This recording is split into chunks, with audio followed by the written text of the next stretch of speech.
Saudara-saudara yang dikasihi Tuhan Yesus Kristus, marilah kita mulai renungan kita di pagi hari ini. Kita bernyanyi dari nyanyian buku Endah KBP nomor 688 ayat 1, Tuhan pabila tutur kataku.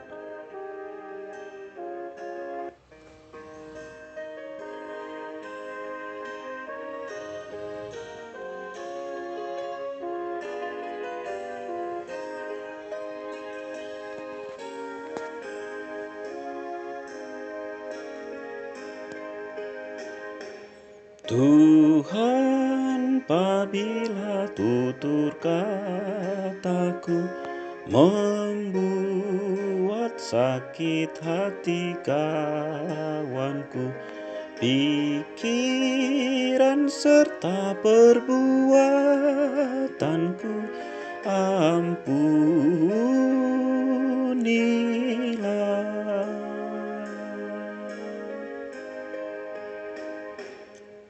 Kasih karunia dari Tuhan Yesus Kristus dan damai sejahtera dari Allah Bapa kiranya menyertai kita sekalian.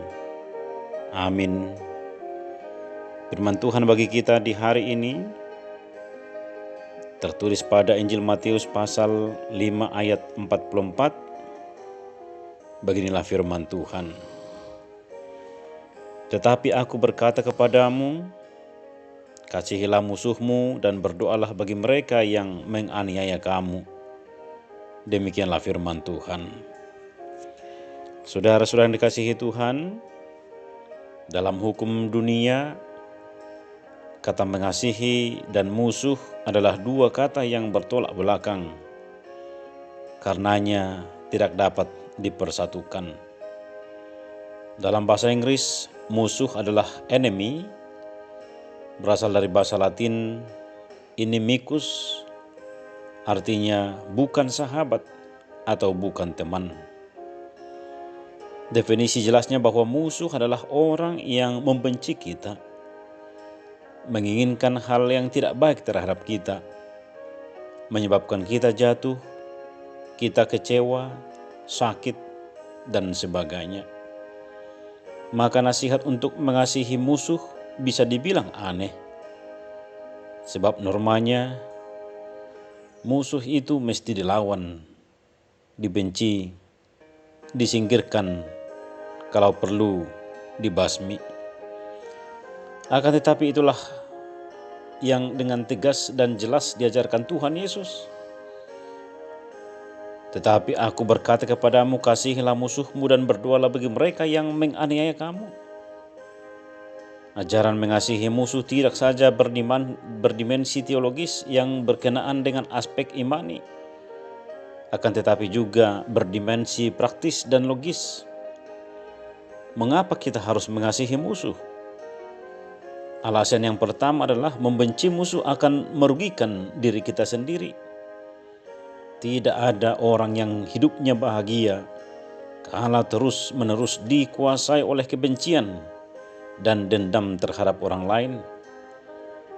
Kedua, melawan kebencian dengan kebencian sama saja dengan melipat gandakan kebencian itu sendiri. Seperti gelap yang tidak bisa dilawan dengan gelap, tetapi harus dengan terang. Terang, walaupun hanya secercah, akan sanggup menembus kegelapan. Dengan memahami makna ajaran mengasihi musuh, kita bisa melihat adanya luka tanpa dendam, kepahitan tanpa amarah, kekecewaan tanpa geram. Kita memandangnya sebagai kesempatan untuk mengasihi orang lain, untuk berbuat kebaikan. Seperti kata Alfred Plummer, membalas kebaikan dengan kejahatan adalah tabiat iblis. Membalas kebaikan dengan kebaikan adalah tabiat manusiawi. Membalas kejahatan dengan kebaikan adalah tabiat ilahi. Kemenangan terbesar kita adalah ketika kita berhasil mengasihi lawan kita, bukan membenci atau memusuhinya. Tuhan menguatkan kita. Amin. Marilah kita berdoa. Bapa di sorga, kami mengucap syukur di pagi hari ini atas segala kebaikan dan cinta kasih-Mu yang telah menyertai malam kami hingga kami dapat beristirahat dan bangun dalam keadaan sehat pada hari ini. Ketika kami ada dan masih bernapas, itu semua karena kebaikan Tuhan bagi kami. Firman-Mu mengajari kami untuk tidak membenci siapapun, termasuk yang membenci kami.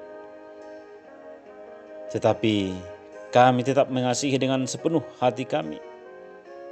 Kuatkan kami untuk melakukan yang sesuai dengan kehendak-Mu, karena itu sangatlah sulit bagi kami secara manusiawi.